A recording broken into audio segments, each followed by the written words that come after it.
नमस्कार, ईटीव्ही भारतमध्ये आपले स्वागत. आपण पाहत आहात न्यूज टाइम.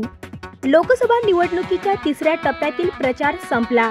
सत्ताधारी विरोधकांचा एकमेकांवर हल्लाबोल. 7 मे रोजी होत आहे तिसऱ्या टप्प्यासाठी मतदान.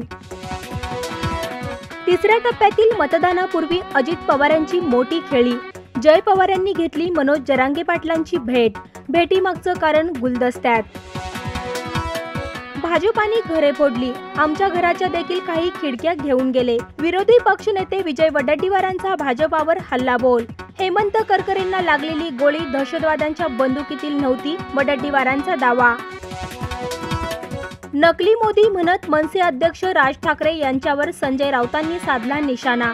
नारायण राणेंनी केंद्रात जाऊन काय दिवे लावले, राऊतांचा सवाल. पक्ष चिन्हासारखे आमचे ग्राउंडही चोरीला गेले. रोहित पवारांचा अजित पवार गटावर हल्लाबोल.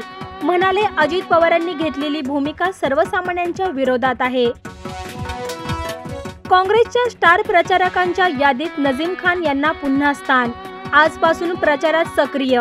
मुस्लिम समाजाचा उमेदवार दिला नसल्यामुळे नजीम खान यांनी दिला होता राजीनामा.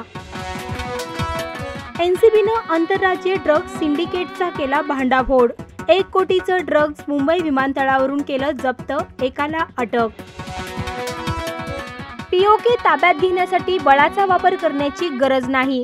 काश्मीरचा विकास पाहून पीओकेचे नागरिक स्वतः भारतात सामील होतील. संरक्षण मंत्री राजनाथ सिंह यांचं महत्त्वाचं विधान. आयसीसी महिला T20 विश्वचषक 2024चं वेळापत्रक जाहीर. 3 ऑक्टोबर पासून सुरू होणार सामने. 6 ऑक्टोबरला भारत पाकिस्तान सामना.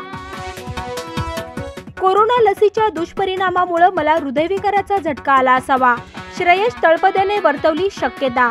या बातम्यांचं इथेच थांबूया. अधिक माहितीसाठी लॉग इन करा etvbharat.com.